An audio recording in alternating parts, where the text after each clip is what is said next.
Ce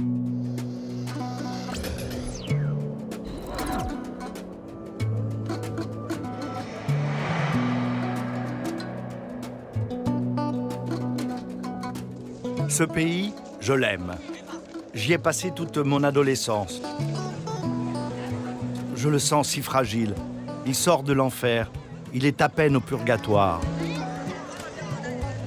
Dans un coin de ce quartier de Yopougon à Abidjan, toutes les maisons habitées par les partisans de Ouattara, le nouveau président, ont été rasées par les miliciens de Laurent Gbagbo, le président déchu, il y a 8 mois de cela.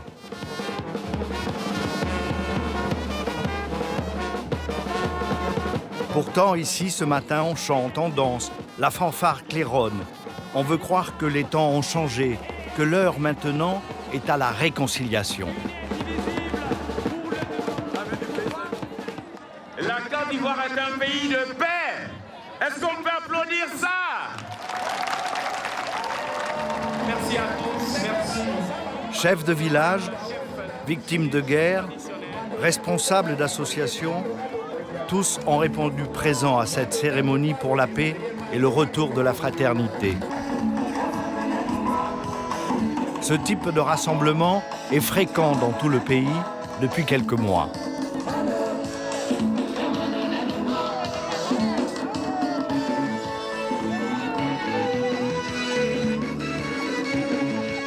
Un homme incarne cette nouvelle Côte d'Ivoire qui veut tourner la page après 10 ans de crise et de traumatisme.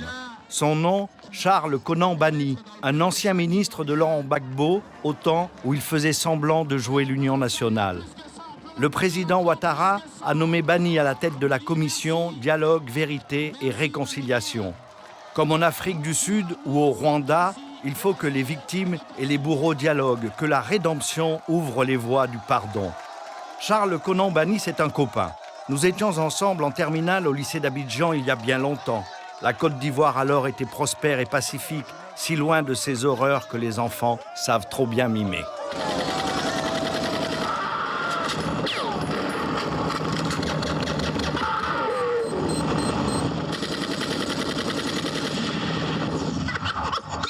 Les cérémonies comme celle-là seront-elles un emplâtre sur une jambe de bois ou parviendront-elles à cicatriser les blessures encore brûlantes dans chaque camp? J'ai été attaqué par 3 personnes qui avaient des machettes. Et jusqu'à présent, je ne sais pas qui a fait ça. Mais aujourd'hui, c'est une nouvelle ère. Tout ce que je vais vous dire, c'est de laisser tomber tout ce qui s'est passé. C'est de laisser tomber le pardon. Le pardon. Le pardon. Le pardon. Pardonner plutôt que condamner, Konan Banny y croit. Le nouveau pouvoir semble le vouloir. Mais les clivages ethniques, exacerbés par les chefs politiques depuis 10 ans, restent vivaces. La terre de Côte d'Ivoire a souffert. Elle a été forcée de boire le sang de ses enfants par nos propres turpitudes.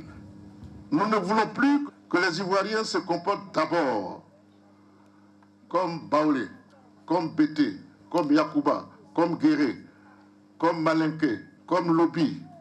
Ce n'est pas l'origine ethnique que nous devons mettre en avant d'abord. C'est la nation ivoirienne que nous allons préparer ensemble. C'est parce que nous sommes divers que nous devons être un. Merci de rester réconciliés. Charles Konan Banny a 2 ans pour réussir la réconciliation.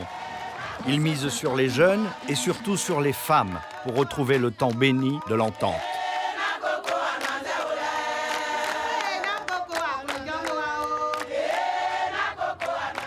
On a l'impression quand même que le rôle de la femme dans cette affaire de réconciliation est très important. Tout à fait. Plus que celui de la l'homme. jeunesse, plus que de l'homme. Oui. Mais la femme, bien sûr, nous pensons que nous devons jouer le premier rôle pour la réconciliation. Parce que c'est nous, les femmes, qui avons été le plus touchées par cette guerre. C'est nous, les femmes, qui avons perdu nos maris, qui sommes devenus veuves. C'est nous, les femmes, qui avons perdu nos enfants. Il y a des femmes qui ont perdu 5-6 enfants, qui ne sont plus en âge de procréer. Alors, nous avons le devoir, nous, les femmes, de nous lever de nous mettre comme des sentinelles pour la réconciliation. Mon copain Charles a manifestement réussi sa vie. Sa villa, où il me reçoit, en témoigne. Vous avez accepté plus qu'un job, en fait, une mission, au sens réel du terme. Hein. Je vois qu'il y a quelques têtes de Christ ici qui vous entourent. À tout instant, l'édifice peut se casser la figure. Est-ce que vous y pensez de temps en temps? Oui, tout à fait. Il peut se casser la figure parce qu'il peut y avoir un attentat, Tout à fait. un autre coup d'État, Tout à un fait. assassinat. Et là, hop, tout le chemin que vous avez fait, Ouais. tout se casse Je la suis figure. tellement Alors, d'accord avec ça. Et je suis, si quelquefois je suis inquiet, c'est en pensant à cela. ça veut dire que la paix est une épreuve. Absolument. La paix est une épreuve, c'est une œuvre de longue haleine. Quand on l'a perdue, c'est difficile à reconstruire. Nous sommes en phase de reconstruction de la Côte d'Ivoire, pays de paix. Nous sommes dans une phase pour ramener la paix dans les cœurs, dans les comportements.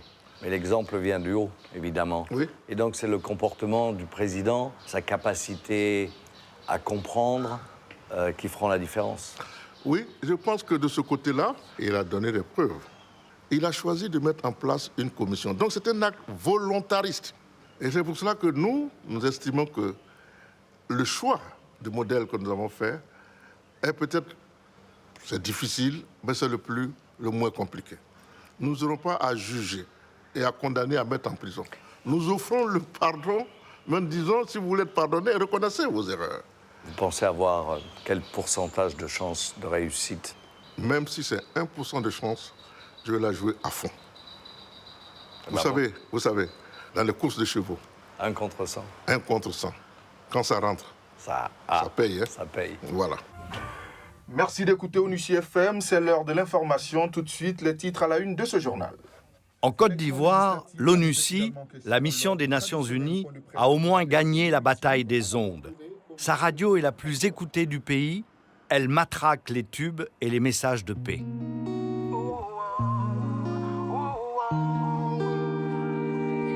Si l'on se tenait la main, si l'on unissait nos cœurs pour bâtir un lendemain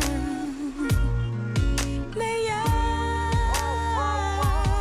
Nous ne sommes pas faits pour nous déchirer, mais plutôt pour nous aimer. Tu sais quoi, on va cultiver la fraternité, l'amour et l'unité. On va persévérer, avancer sans yaï. Car tu sais, ensemble, ouais, la paix est possible. Et si l'on brisait les frontières? De la bonne musique, des slogans percutants, cela suffira-t-il à éliminer la vermine qui, insidieusement depuis 20 ans, ronge, pourrit la Côte d'Ivoire? Tout a commencé en décembre 93. Le vieux, le sage, le père de la patrie, Houphouët-Boigny, meurt. Une guerre de succession s'ouvre. Ouattara, son ancien Premier ministre, est l'un des favoris. Il peut gagner l'élection présidentielle. Pour lui barrer la route, ses adversaires mettent au point un poison qui va détruire le bel équilibre laissé par Houphouët. L'ivoirité. Pour avoir la nationalité ivoirienne, il faut désormais être descendant de pères et de mères ivoiriens qui doivent être eux-mêmes ivoiriens de naissance. Cela permet d'écarter Ouattara, dont la mère est burkinabé. Mais l'ivoirité va provoquer des clivages ethniques et des haines dans tout le pays. Depuis midi, les supporters du Front populaire ivoirien crient victoire sur des airs de carnaval. En octobre 2000, Laurent Gbagbo, le vieux rival socialiste de Ouattara, est élu. 2 ans plus tard, le nord du pays à majorité musulmane se soulève. La Côte d'Ivoire se retrouve séparée en deux. Il faudra 8 ans de laborieuses négociations pour que Gbagbo accepte finalement d'organiser de nouvelles élections. Ouattara peut se présenter à la présidentielle et il l'emporte, selon les observateurs internationaux, en 2010. Gbagbo dénonce des résultats truqués. Il refuse de céder la place. Une nouvelle guerre civile, la plus sanglante, éclate. Avec l'aide ponctuelle mais décisive de l'armée française, les forces du Nord finissent par l'emporter en avril dernier. Ouattara peut enfin prêter serment comme président. Quant à Gbagbo, après 7 mois de détention dans le nord du pays, il vient d'être transféré à la Cour pénale internationale de La Haye. Maintenant, je voudrais m'adresser à Monsieur Gbagbo. Je vous prie, monsieur, de vous lever. Gbagbo devra répondre d'une partie des 3000 morts de la crise post-électorale, comme on l'appelle pudiquement en Côte d'Ivoire. Pour comprendre le chemin qu'il reste à parcourir vers la réconciliation, il suffit de se rendre dans l'ouest du pays, à Douékoué. Dans cette ville de 72 000 habitants, les massacres interethniques ont atteint des sommets. Le quartier Carrefour a été le plus touché. Ici, beaucoup de familles ont été décimées. Bernadette a perdu un de ses frères, enterré à la va-vite. J'étais là. Moi, j'étais dans la maison avec mes parents.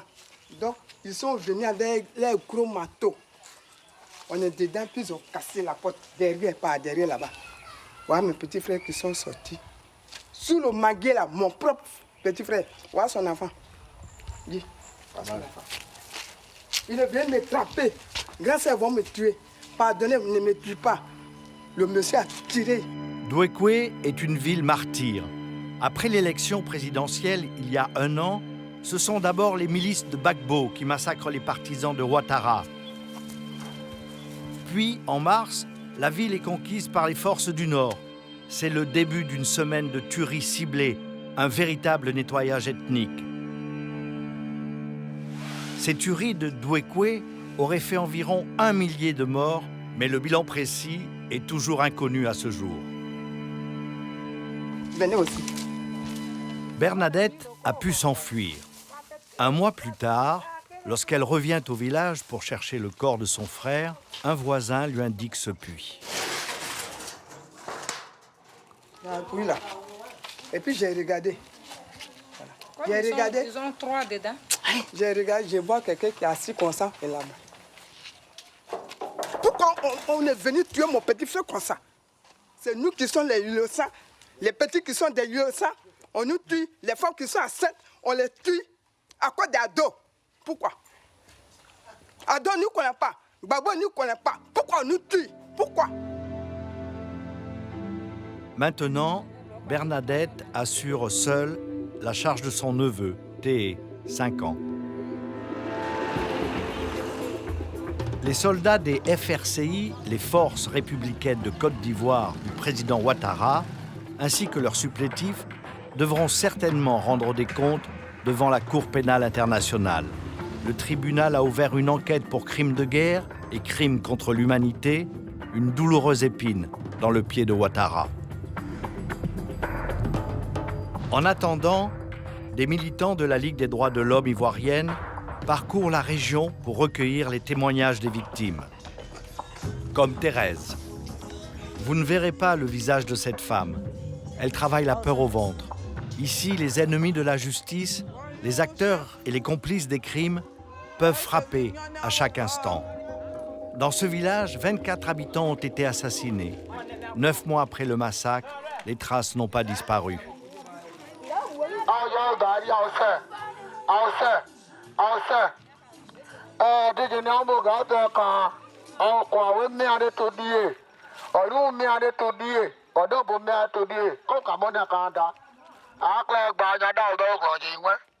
Pendant des heures, sur son petit cahier, Thérèse va tout noter. L'identité des victimes, les circonstances des assassinats. Ils ont incendié chez nous, ils ont mis le feu chez nous. Ils nous cherchaient, ils cherchaient mes petits frères, mes petits frères, ils cherchaient les garçons qui veulent tuer les garçons. J'ai fui, je suis allé à Dawa. À Dawa, il y a un petit qui vivait avec mon oncle au campement. C'est lui, ils ont attrapé maintenant devant nous à Dawa, ils sont allés le gorger, comme un mouton. En recoupant les témoignages, Thérèse a cerné les motivations des tueurs. Dans mes enquêtes, par exemple, nombreuses personnes disaient, les bourreaux qui venaient les exterminer, disaient que vous avez botté beaucoup Gbagbo, voilà pourquoi on veut vous tuer. Ça, c'est le premier slogan. Le deuxième slogan, il y en a qui disent, bon, on va vous tuer parce qu'on va s'accaparer de vos femmes et puis prendre vos terres. Aujourd'hui, ces habitants veulent être reconnus comme victimes. C'est la condition pour la réconciliation. J'ai perdu beaucoup de gens, donc il faut la justice. Pour cela, je suis venue témoigner. Il faut que justice soit faite. Même si c'est pour pardonner un jour, il faut que justice soit faite. Chez moi, tant que justice n'est pas faite, je ne peux pas pardonner. Un homme vient chercher Thérèse. Son frère, un agriculteur, a reçu une balle dans le pied lors d'une razzia. Il s'est caché pendant 1 mois dans la brousse et sa blessure s'est aggravée. Il n'a plus qu'un moignon. Depuis, il se terre ici. Pas bon, dans le temps là, si je vais l'envoyer à l'hôpital, ils vont dire que c'est un musicien de Gbagbo, c'est pour le tuer. Or, il n'est pas musicien de Gbagbo, il n'a jamais tiré physique. Une scène difficilement supportable pour Thérèse. Cette violence politico-ethnique la ramène à son histoire personnelle. Elle dit avoir été violée lors de l'offensive des forces du Nord. Douékoué restera dans l'histoire la ville martyre de Côte d'Ivoire. Ce que, en tout cas, moi j'ai ressenti ici, c'est qu'il persistait quand même un sentiment de peur assez grand, peur de l'autre. Il y a... tout le monde a peur. Je peux vous assurer, je vais même plus loin. Les Ivoiriens ont encore peur. Ils ont encore le souvenir de ce qui s'est produit. Maintenant, deuxième peur, si je peux m'exprimer ainsi, en fait, c'est un manque de confiance. La confiance les uns dans les autres n'est pas encore revenue. Donc, on craint l'autre parce qu'on n'a pas encore suffisamment confiance pour se livrer. Or, vous avez raison, on ne peut pas dialoguer si on n'a pas confiance. Alors, comment vous allez faire? On va persuader les gens, on va faire de la pédagogie pour éliminer la peur. Pas seulement de la pédagogie, d'ailleurs. Par exemple, les problèmes de sécurité, qui sont quand même une raison pour laquelle les uns et les autres ont peur, ou si vous voulez, d'insécurité. Ces questions-là doivent être résolues. La peur, le retour trop long à une sécurité pour tous, c'est bien l'obstacle principal à la normalisation. 8 mois après la fin de la crise, le pays compte encore 170 000 déplacés et 160 000 exilés au Ghana et au Libéria.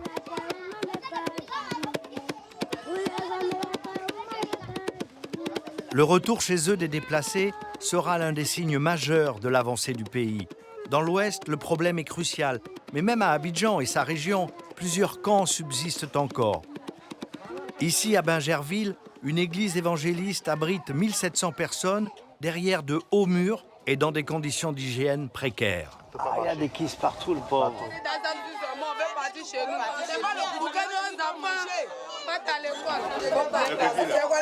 Ici aussi, les gens ont tout perdu. Leurs maisons pillées et brûlées, et aussi leur travail. Ils sont coincés, tétanisés.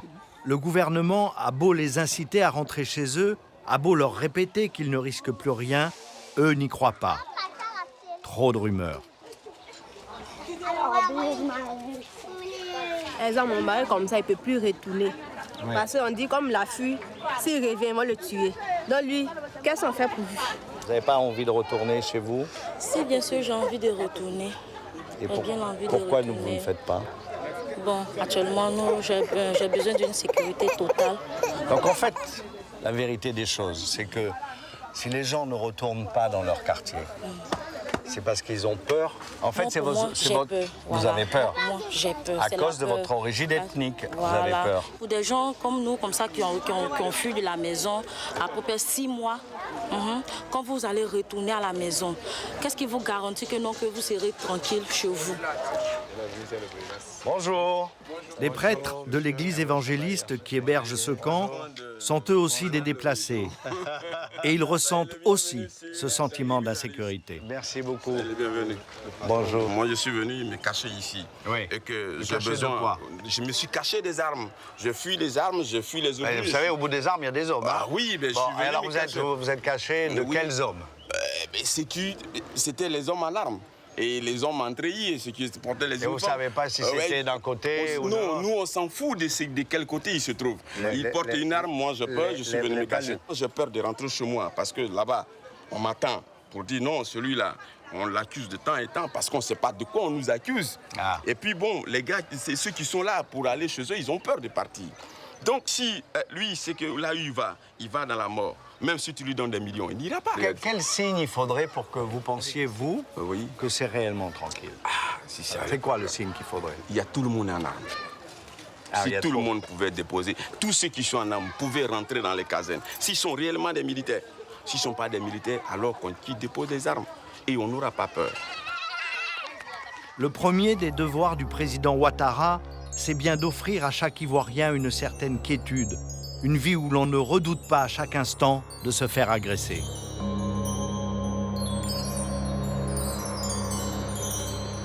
Les armes circulent un peu partout dans le pays et au conflit ethnique s'ajoute une délinquance provoquée par les difficultés économiques. La police et la gendarmerie, trop proches de l'ancien pouvoir, ont été désarmées. En attendant qu'elles puissent à nouveau remplir leur rôle, ce sont les soldats de Ouattara, les FRCI, qui se chargent du maintien de l'ordre. Voici le commandant Ouattao, l'un des plus fidèles chefs de guerre du président. Un géant accueillant, mais un brin mégalo.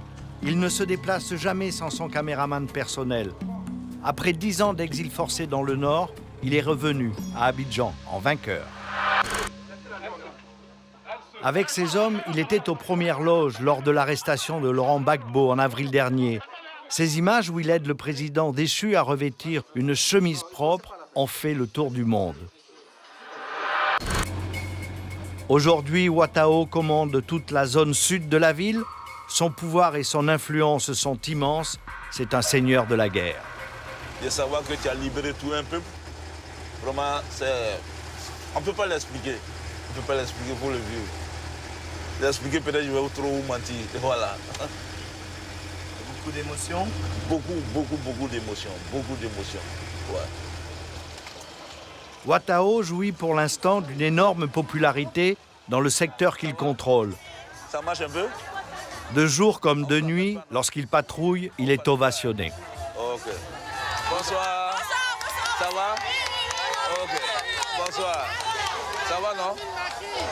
Ça va bien, oui, Maki? Oui, ça va. On ne vous emmerde pas, non? Il n'y a rien. Ok.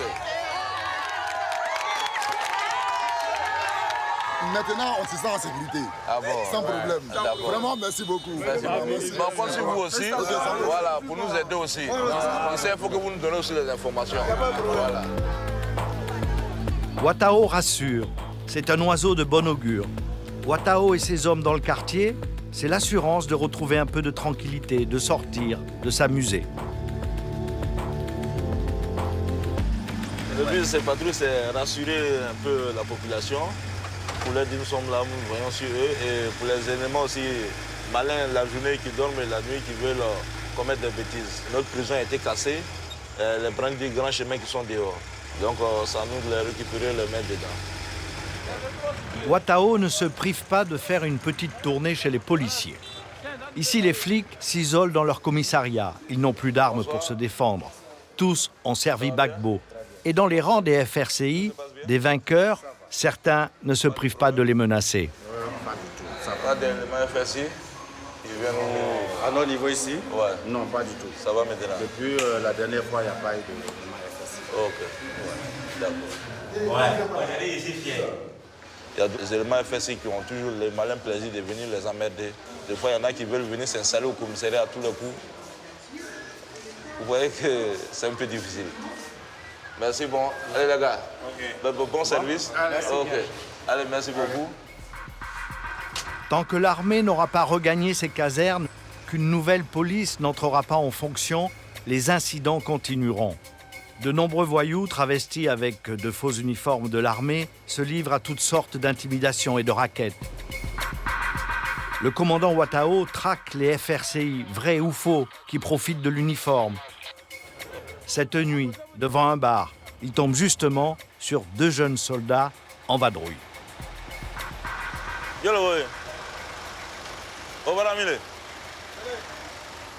Tu es de quelle équipe? Je suis dans HCPC à Débouche. Avec Alassane? Ouais. Arrêtez de fouiller dans les véhicules là. Mettez-les dedans. Vous les déposez à la résidence là-bas. Voilà, donc montez. Voilà.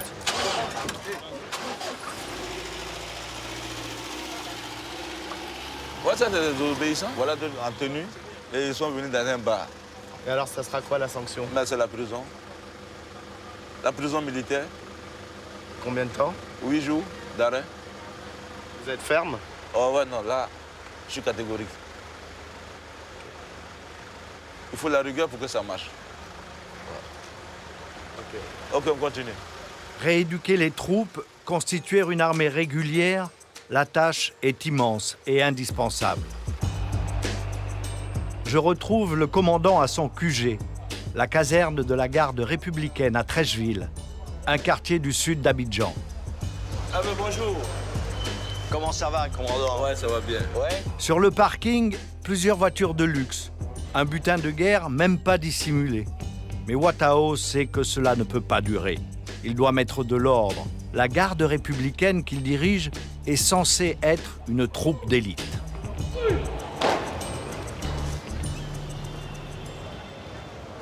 Le regroupement, mon commandement. Repos. Oui. Repos. Ben les frères, le message que je vais vous donner ce soir, c'est toujours le même message.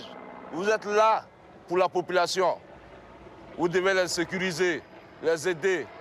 Pas pour aller les voler, ni violer. Quand vous sortez pour les patrouilles, c'est pas pour racketter, ni pour brimer la population.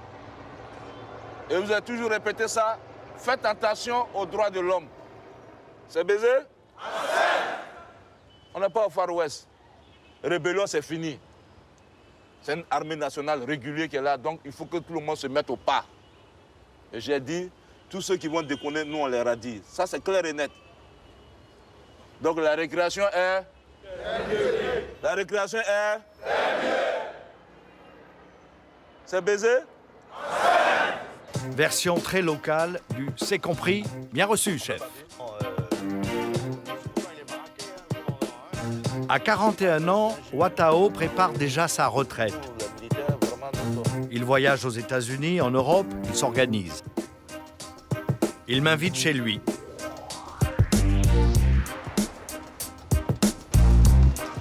Donc c'est votre campement? Voilà mon campement. Un campement, en fait, une villa mi-entrepôt, mi-résidence. Capone. Allez, viens. Ah, c'est votre chien? Ouais. Vous avez beaucoup de chiens? Ouais. Watao possède une douzaine de chiens, de toutes les races. Son favori, un husky, un chien de traîneau importé d'Amérique. C'est le plus fidèle. C'est le plus fidèle. Ouais. Viens. Watao s'aime bien, ce qui n'enlève rien à la jovialité de son accueil.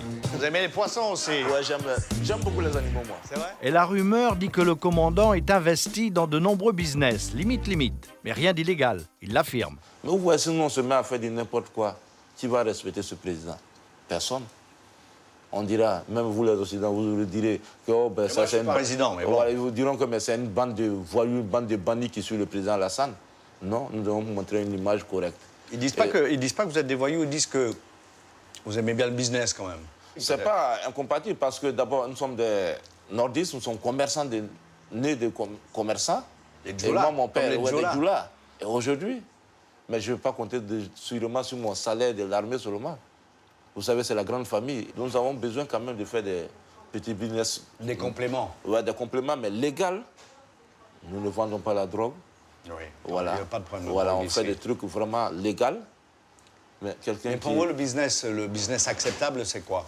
Ben pour moi, le business acceptable, c'est quoi? Acheter une voiture et revendre avec un bénéfice. Oui. Et après, aller acheter une autre pour venir revendre avec un bénéfice, c'est acceptable. Sacré personnage, ce Watao. Son prestige dans l'armée en fait un homme clé pour le nouveau pouvoir et ça lui donne quelques passe-droits. Les journaux, eux, n'ont pas enterré la hache de guerre. Ils continuent à se battre à coups de manchettes, de gros titres vengeurs ou menaçants. C'est la danse du scalp et de la désinformation. Les tabloïds usent des recettes de la presse de caniveau. Il existe une douzaine de quotidiens à Abidjan. Autant de brûlots sur le chemin de la réconciliation.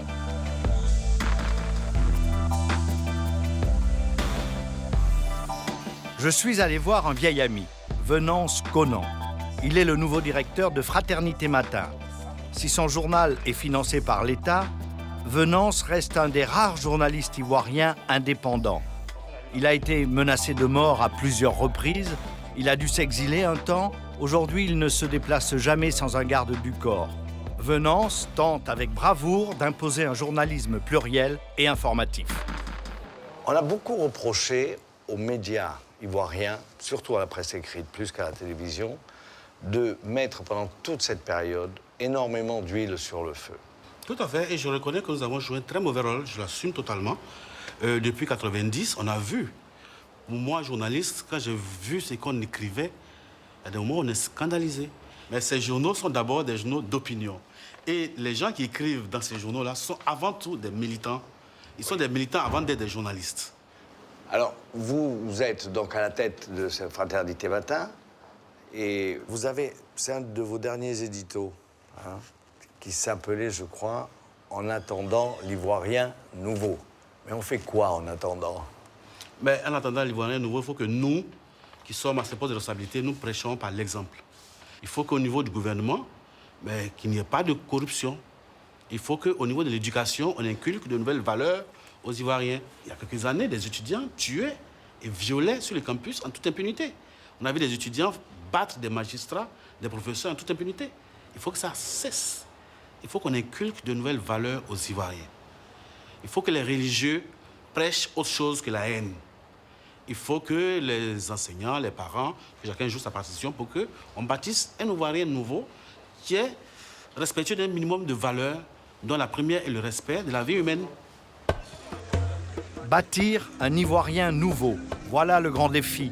Est-ce une utopie? Pas sûr. Mais ce sera long, très long. Et puis il y a ces milliers d'hommes, souvent jeunes, qui ont pris les armes pour défendre leurs leaders, leur famille, leur quartier ou leurs biens. Enrôlés dans des mouvements de jeunesse, des milices ou des groupes d'autodéfense, ils sont toujours là, désœuvrés, mais leurs armes cachées quelque part, à portée de main. Comment les désarmer sans provoquer l'étincelle qui, à tout instant, peut encore raviver le feu? Comment les démobiliser? Quel avenir leur offrir dans la vie civile? La tâche est compliquée, délicate. Le gouvernement s'y emploie, avec l'aide de l'ONU. Il y a régulièrement à Abidjan ces derniers mois des sortes de cérémonies où les miliciens viennent volontairement déposer leur artillerie personnelle. Bonjour, Hervé Chabalier. Voici Sophie da Camara Gomez, la responsable du désarmement de l'ONUCI. Nous sommes dans le quartier d'Atekoubé. La population a été prévenue par des messages diffusés sur des radios. Le périmètre est sécurisé pour éviter tout accrochage et convaincre ceux qui hésitent encore à rendre fusils, mitraillettes et grenades. Il n'y a jamais de désarmement sans confiance et sans cadre politique. Et donc là, il y a un travail qui est beaucoup plus complexe, c'est un travail de négociation, de confiance, pour qu'ils arrivent à nous dire la vérité. Parce qu'effectivement, dans la réalité, nous savons que les armes sont toujours là. Dans la réalité, nous savons qu'ils ne sont pas tout à fait démantelés. Mais ce n'est pas quelque chose qu'on peut faire brutalement en arrivant en disant, voilà, rends des nouveaux armes. Ça ne marche pas comme ça. Mais ça marche autrement. Un à un, des hommes arrivent, comme ce commerçant qui avait acheté un fusil pour défendre sa boutique. Il y a même un groupe entier de combattants, de miliciens, encore accoutrés de leurs faux uniformes. On est prêt pour déposer les armes. Terminé. Parce que maintenant la guerre est finie, il faut qu'on dépose les armes. Et puis, envoyer les armes pour venir déposer. Voilà. Et là, vous êtes un groupe important de combattants qui est prêt à donner les armes, c'est ça? Vous avez déjà la télévision prête. Sinon, le maire on a fait une réunion avec le maire. Le maire nous a parlé, on était très contents. C'est ça, ce matin, on est là. On est venu voir comment ça se passe. Voilà. À l'intérieur, d'autres attendent. Ceux-là ont combattu pour Ouattara. Les pro-Gbagbo, eux, préfèrent rendre leurs armes discrètement, dans l'anonymat. Oumar fait partie de ces Abidjanais qui se sont engagés pour libérer leur ville du clan Gbagbo. Sa calache, il l'a prise à un soldat en fuite. Votre métier, c'est quoi? Moi-même, mon métier, personnellement, c'est la plomberie. C'est quoi? La plomberie. Oumar a perdu son emploi. Comme tous ces hommes, jeunes et souvent chômeurs, il espère troquer son arme contre l'assurance de retrouver une place dans la nouvelle Côte d'Ivoire. Si c'est pour m'aider, je vais sortir un peu regardé. Si c'est pour déposer les armes, puis rester toujours plombier, je vais sortir un peu frustré. Et si c'est la deuxième hypothèse qui est la mauvaise, si c'est le deuxième cas, vous allez faire quoi si vous êtes un peu déçu? Si je suis un peu déçu, je serai déçu, vous allez sentir sur moi déjà étant dehors. Bon, alors on vous retrouve dehors, d'accord? Ok, merci. Merci beaucoup.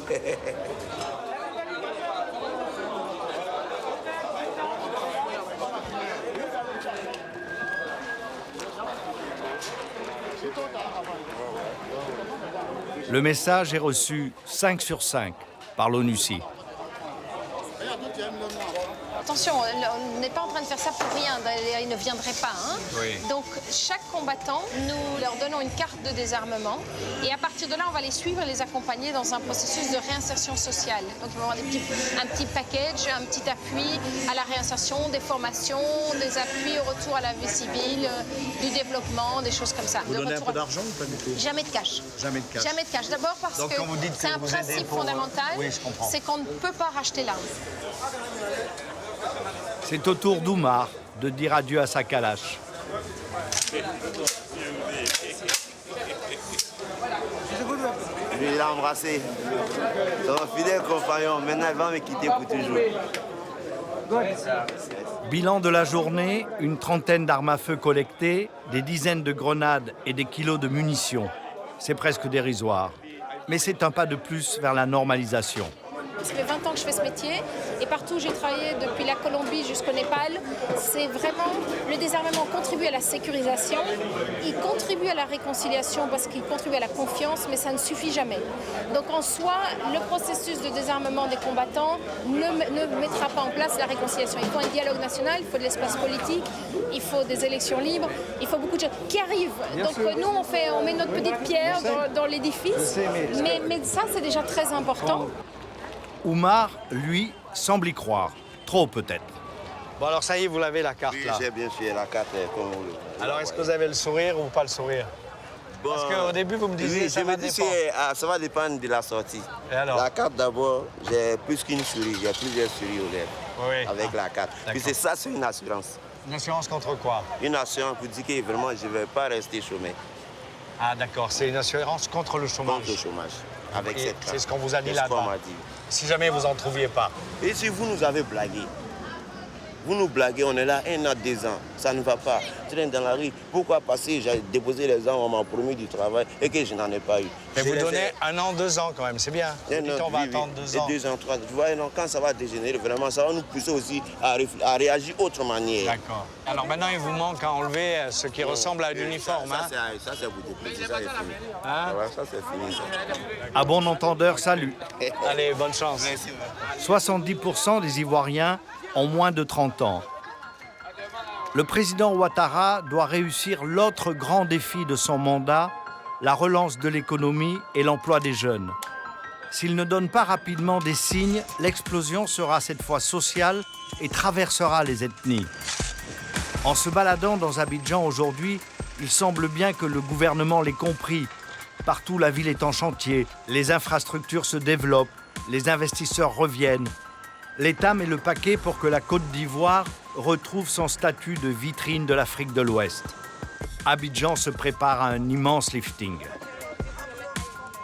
Je rencontre Jean-Louis Billon. PDG du premier groupe du pays, il est aussi président de la Chambre du commerce et de l'industrie. Direction l'extrême nord du pays, dans la préfecture de Niélé. Une mine d'or exploitée par les Sud-Africains doit être officiellement inaugurée ce jour-là par le président Ouattara. Jean-Louis Billon a payé un lourd tribut à la crise post-électorale. Lui aussi menacé de mort par les milices de Gbagbo, il a pu s'exiler in extremis.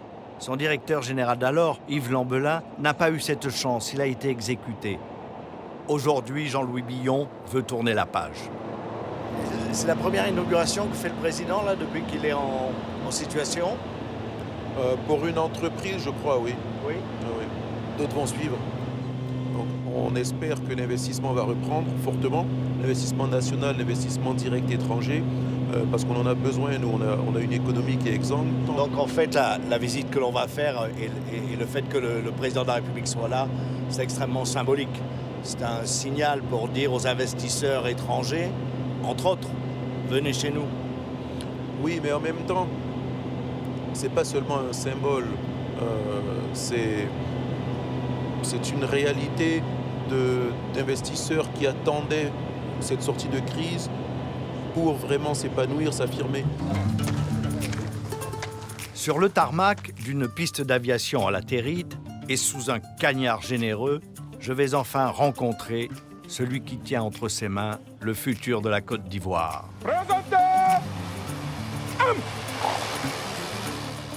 Alassane Dramane Ouattara, dit Ado. Musique! Merci ma fille. Le protocole est en place, le président est accueilli comme il se doit, en grande pompe. Ouattara, fils de commerçant du Nord, économiste éduqué aux États-Unis, ancien Premier ministre, ancien numéro 2 du FMI, marié à une Française, aura donc attendu presque 20 ans pour accéder à la magistrature suprême. Ouattara est reçu en héros et en fils du pays. Et la population qui l'admire tant espère qu'il fera des miracles. Les graves difficultés économiques qu'a traversé la Côte d'Ivoire ces 20 dernières années expliquent aussi pour une bonne part la crise politique qui a secoué le pays. 30% des Ivoiriens sont au chômage. La moitié des entreprises ont fermé. La Côte d'Ivoire dépend presque totalement de ses exportations de café et surtout de cacao. Elle doit diversifier ses productions. Ouattara mise sur l'industrie, les richesses minières et les services pour relancer son économie. Cette mine, quel symbole! De la terre jaillit l'or. Pour Ouattara, l'alchimiste, c'est tout bénef. Monsieur le Président, vous trouvez ça émouvant? Oui, mais surtout impressionnant. Hein? Oui. Impressionnant et je vois également que les ouvriers sont tous ivoiriens. Ça veut dire qu'il y a une création d'emplois. J'ai l'impression quand même que la reconstruction, parmi tous les problèmes que vous devez affronter, c'est l'objectif principal. Ben, tout à fait, parce que la reconstruction contribue également à la réconciliation. Si les gens ont des emplois, vous savez, ça facilite un peu la compréhension et la tolérance réciproque. Donc avant tout, la reconstruction, l'économie. Tout à fait. Oui, tout à fait. Alors qui veut ce lingot? La Côte d'Ivoire a du potentiel, comme disent les experts. La croissance devrait atteindre 8% cette année. Jean-Louis Billon se veut optimiste, mais il lance un appel direct à la classe politique. La crise doit nous servir de leçon. Et c'est pour ça que je dis, la responsabilité pour qu'on sorte définitivement de cette crise incombe essentiellement à notre classe politique. C'est elle qui attise les haines. Aujourd'hui, si nous repartons avec la paix, avec la stabilité, les projets vont arriver. Nous-mêmes, entrepreneurs locaux, nous allons déployer des projets que nous avons dans les tiroirs. Votre souhait, c'est qu'il y ait beaucoup de PME qui soient aux mains des Ivoiriens? Oui, bien sûr. Il faudrait qu'il y en ait des milliers, voire des millions. Sans les PME, une grande entreprise ne peut pas vivre. Et nous avons besoin de consommateurs. L'emploi crée l'emploi, l'investissement crée l'investissement. À votre avis, il faudra combien de temps pour arriver à ce que vous redeveniez la vitrine de l'Afrique occidentale? Si nous connaissons 5 ans de stabilité, je pense que la partie sera gagnée. Il faut que nous gagnions la réconciliation et l'établissement réel de la démocratie, hein, que cette culture démocratique soit réelle. Le risque, c'est que nous échouions dans notre processus de réconciliation. L'avenir de la Côte d'Ivoire est entre les mains des politiques, de tous les politiques, y compris du FPI, le parti de l'ancien président Laurent Gbagbo. Alassane Ouattara joue là encore une partie difficile, car même s'il a tenu promesse en organisant des élections législatives le 11 décembre, il n'a pas réussi à obtenir la participation du FPI. Pire, en livrant son vieux rival à la Cour pénale internationale, il a provoqué le retrait des pro-Gbagbo du processus de réconciliation et donné raison à ceux qui dénoncent une justice des vainqueurs. D'après Leila Ndiaye, politologue reconnue, Ouattara doit donner des gages pour que tous les Ivoiriens, y compris les perdants, trouvent leur place dans le jeu démocratique. Il y a eu grosso modo 46% de votants qui n'étaient pas pour le président Ouattara, donc qui étaient pour Gbagbo. Ils sont devenus quoi, ces 46%? Eh ben, je me pose la question aussi, parce que ces 46% sont devenus silencieux. Ces 46% ont l'impression aujourd'hui de ne pas pouvoir s'exprimer. Et donc ils ont peur de s'exprimer, ils ont peur d'être pointés du doigt et de subir certaines représailles. Et ces 46%, c'est quand même, pour moi, c'est près de la moitié de l'électorat. Et on ferait mieux de savoir où ils se trouvent et leur donner la voix. Et alors, très peur. Comment on fait pour essayer de... Il appartient au président Ouattara de faire ce qu'il a promis, c'est-à-dire il a promis le vivre ensemble. Le vivre ensemble commence par là, redonner la confiance à ces Ivoiriens qui ont peur. Je pense aujourd'hui qu'il faudrait donner la voix non seulement à tous les partisans de l'ancien président Laurent Gbagbo, mais aussi donner de la voix à ceux qui ne sont ni partisans de Laurent Gbagbo, ni partisans d'Alassane Ouattara, qui sont tout simplement des citoyens et qui ont leur mot à dire dans cette réconciliation. Nous avions rencontré, peu de temps avant le transfèrement vers La Haye du président déchu, l'un des rares cadres du parti de Gbagbo qui ne soit pas en prison ni en fuite à l'étranger. Il s'appelle Justin Kouha et il est secrétaire général par intérim de la jeunesse du FPI. Déjà, il parlait de la difficulté de se montrer lorsqu'on est partisan de Gbagbo. Aujourd'hui, nous allons animer un meeting, nous allons tenir un meeting. J'espère qu'il ne sera pas réprimé encore par les FRC. Les premières réunions du FPI depuis l'arrivée au pouvoir de Ouattara ont été la cible de provocations. Mais même s'ils se disent persécutés, les partisans de Gbagbo n'ont pas capitulé. La police ivoirienne et les casques bleus de l'ONU veillent maintenant sur leurs meetings. Et dans ces rassemblements, la photo de l'ancien président s'affiche sans complexe. Pour ces Ivoiriens qui contestent le résultat des dernières présidentielles, un seul slogan tient lieu de programme.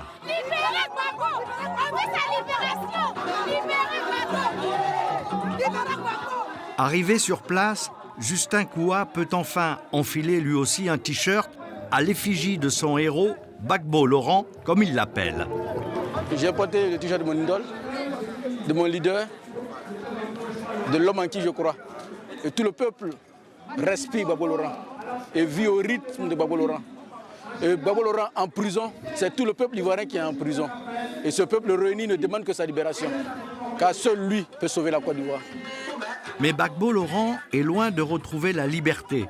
Et même si Ouattara a tenté de faire preuve de bonne volonté en libérant quelques cadres du FPI, les partisans du président déchu jouent maintenant la rupture. Certains candidats pro-Gbagbo qui s'étaient présentés aux législatives en indépendant se sont retirés.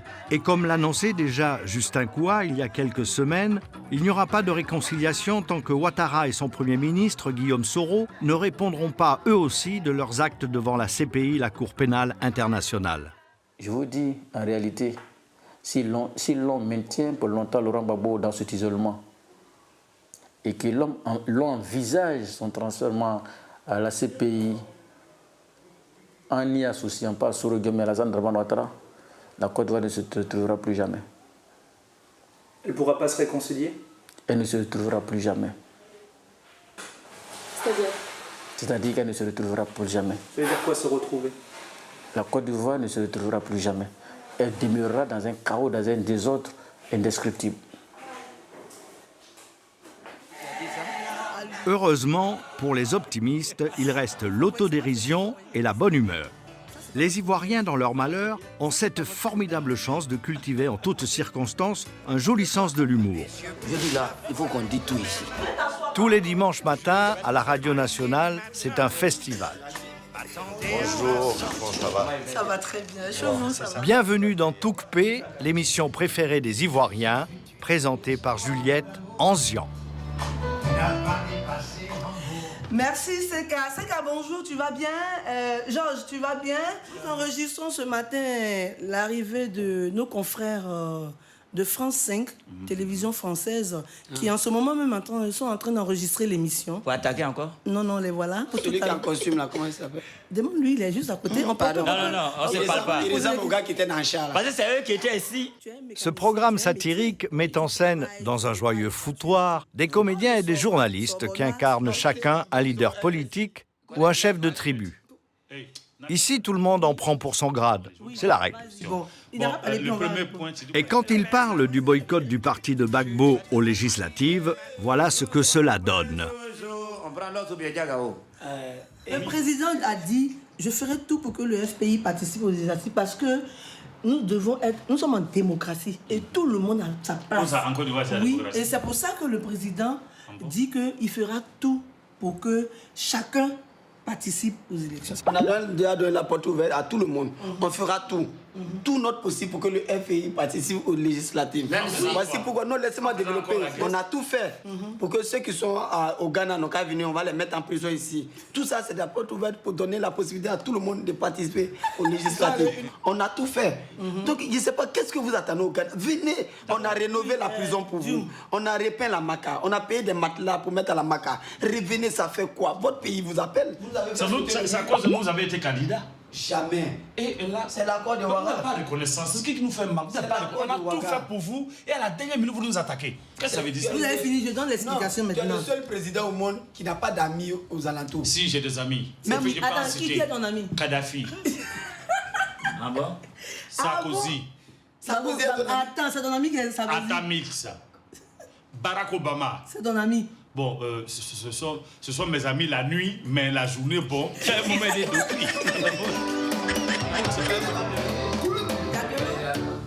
En fait, on a l'impression qu'on s'amuse, mais c'est ça l'émission, c'est ça le Toukbé. Moi, je suis par exemple, je suis Maoka, je viens du nord-ouest de la Côte d'Ivoire.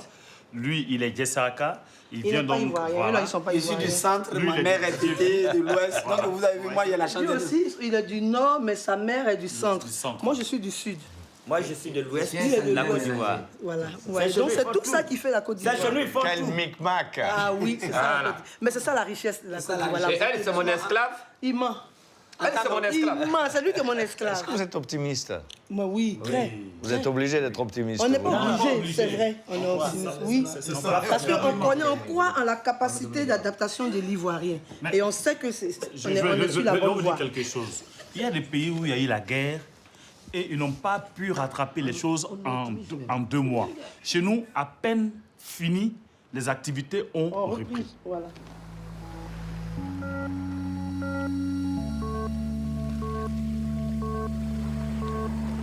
Ce pays, je n'ai jamais cessé de l'observer. Il a tant compté dans ma vie.